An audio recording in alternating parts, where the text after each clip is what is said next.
Bom, amigos, como se não bastasse a guerra contra duas potências nucleares, agora uma terceira também participa ativamente do genocídio dos ucranianos. E para entender o motivo, basta um fato. Putin quer tanto a paz que retomou ataques massivos com mísseis contra a Ucrânia. As forças russas lançaram um ataque coordenado com armas de longo alcance e drones contra a infraestrutura de gás e energia da Ucrânia. Fontes ucranianas relataram o lançamento de caças MiG, portadores de mísseis hipersônicos Kinjal. Os mísseis Iskander também atingiram alvos das forças armadas da Ucrânia. Cada bombardeio como esse, para a grande alegria dos propagandistas russos, mata civis inocentes e destrói a infraestrutura civil. Nosso Ministério da Defesa informa que os alvos foram atingidos. As forças aéreas da Ucrânia detectaram 67 mísseis e quase 200 drones Gerran. Mísseis de cruzeiro calibre foram lançados do mar contra a Ucrânia. No Mar Cáspio, bombardeiros estratégicos Tu-95 realizaram manobras de lançamento. E aí surge uma questão para os especialistas. Todo mundo já ouviu Trump elogiar Putin inúmeras vezes, e todos estamos cansados de ouvir discursos sobre paz. É evidente que, após esses ataques com mísseis, a administração MAGA deveria ter feito algo para influenciar a Rússia, ou pelo menos expressar publicamente sua insatisfação com as decisões do Kremlin. Olhem para a tragédia em Dobropilha, para o horror na região de Odessa. Isso definitivamente não tem nada a ver com paz. Abaixem-se no chão. Mas não, nada disso aconteceu. Pelo contrário, a administração Trump está aterrorizando não o agressor, mas a vítima.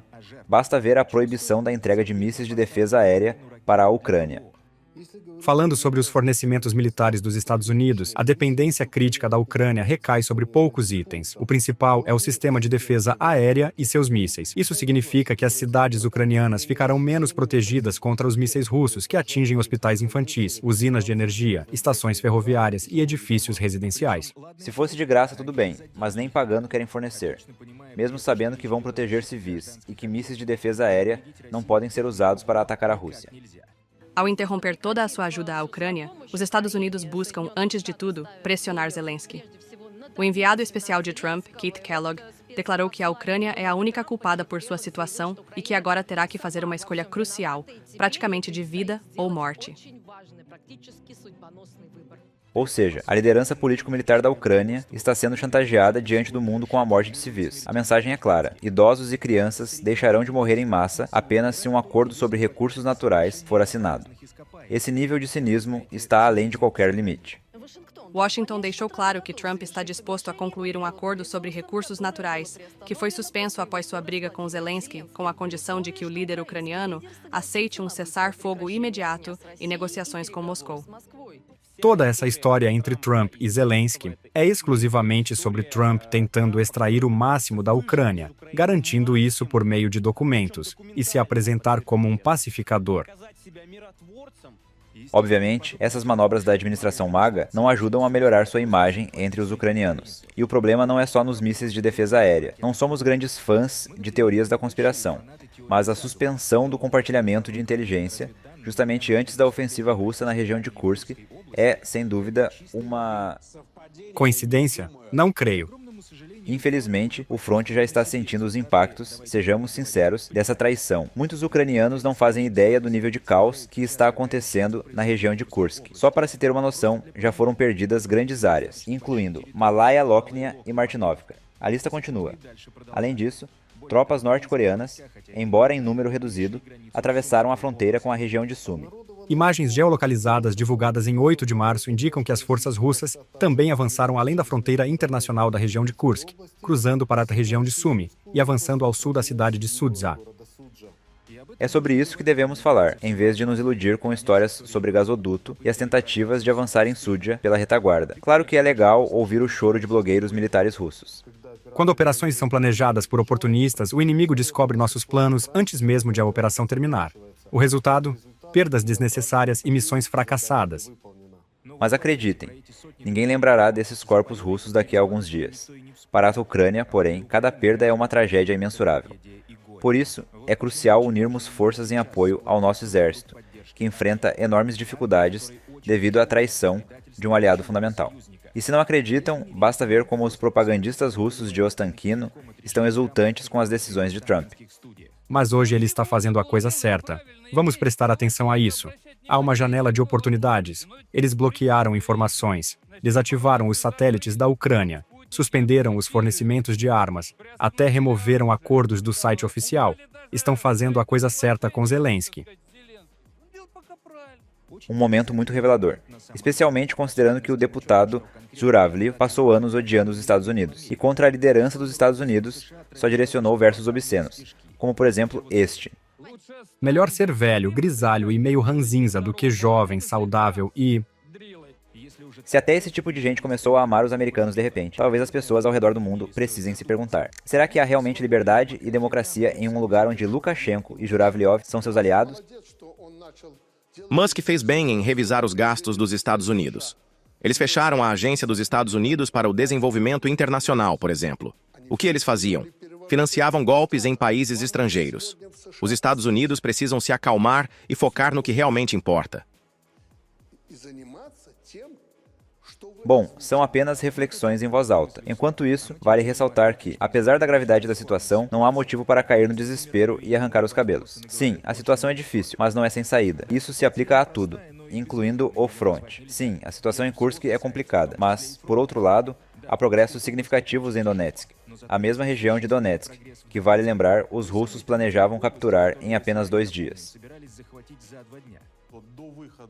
Faltam apenas alguns dias para chegarmos às fronteiras administrativas das antigas regiões de Donetsk e Luhansk.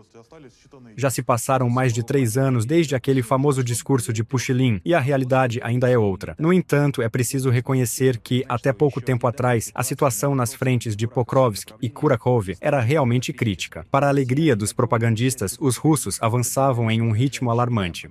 Na direção de Kurakhove, nossa força aérea não para de trabalhar. A aviação ataca as posições inimigas com bombas pesadas.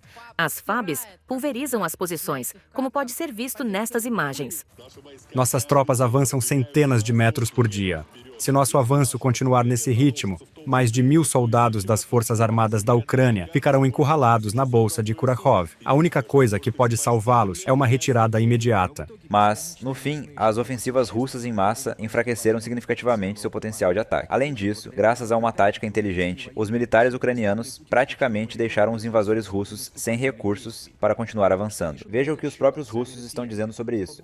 O abastecimento continua um desastre. Os ucranianos paralisaram nossa logística. Dá para carregar cartuchos nas costas por 15 quilômetros, mas e as metralhadoras, munições, morteiros, lançadores, água, combustível? A gente se vira como pode. Com os invasores enfrentando essas dificuldades, o exército ucraniano começou a realizar contra-ataques. Somente na última semana, os combates atingiram várias localidades já ocupadas pelos russos. Por isso, os blogueiros militares de Putin entraram em um modo de lamentação sistemática. Os drones deles estão no ar 24 horas por dia, 7 dias por semana. E qualquer movimento nosso é imediatamente atacado por enxames de drones FPV. Eles têm um alcance muito maior e atacam com muito mais frequência do que conseguimos. O resultado? A infantaria nem chega às posições de combate. No melhor dos casos, acaba ferida e evacuada, correndo seus riscos. No pior, simplesmente morre sem conseguir nada. E esse cenário é extremamente favorável para nós. A pressão informacional tem um grande impacto sobre os generais russos. Para tentar se justificar, eles não apenas mandam os soldados para a morte em massa, mas também fabricam relatórios falsos. Afinal, se não apresentarem resultados, podem perder suas patentes. Assim, os russos adoram capturar territórios no papel, mesmo sem controle real sobre eles. Mas nos relatórios, claro, o território já está conquistado há muito tempo. No front, é comum conquistar territórios apenas nos relatórios, sem controle real. O avanço garante ao comando bônus financeiros, condecorações e outros incentivos. Por isso, há uma grande tentação de incluir um território nos relatórios hoje e enviar as tropas para ocupá-lo fisicamente apenas amanhã. O problema é que depois, esse território precisa ser tomado de fato, exigindo novas investidas. E se o território já foi oficialmente conquistado, como justificar o uso de artilharia e aviação? Assim, as tropas de assalto avançam sem apoio de fogo. Como resultado, essa mentira acaba gerando ainda mais problemas para a Rússia. Por exemplo, os ocupantes perderam parte de Toretsk justamente por terem conquistado no crédito. Mas no caso de Toretsk, apareceu um problema. Houve um anúncio triunfante de que a cidade foi libertada. É como se, durante o cerco de Grozny, alguém declarasse que a cidade já era nossa. O inimigo se desgastou menos que nós, percebeu que não tínhamos força e agora está avançando em várias frentes. Isso tudo para dizer que a situação do inimigo também não está nada fácil. Por isso, gritar sobre paz a qualquer custo, ou mesmo capitulação, só interessa a propaganda russa, que espalha o discurso de rendam-se, pois o pior ainda está por vir. Se eles não aceitarem agora, as próximas negociações já serão feitas considerando referendos realizados em todas as regiões que pertencem à Rússia ou à antiga União Soviética. Sim, Saldo, que medo. Já estamos correndo para entregar Kherson sem luta. Essa história de pior ainda está por vir. Já ouvimos há 3 anos. Mas se tivéssemos nos rendido em Istambul, não teríamos visto Kherson, nem a região de Kharkiv, nem de longe. E essa campanha russa pela paz não está acontecendo por acaso agora.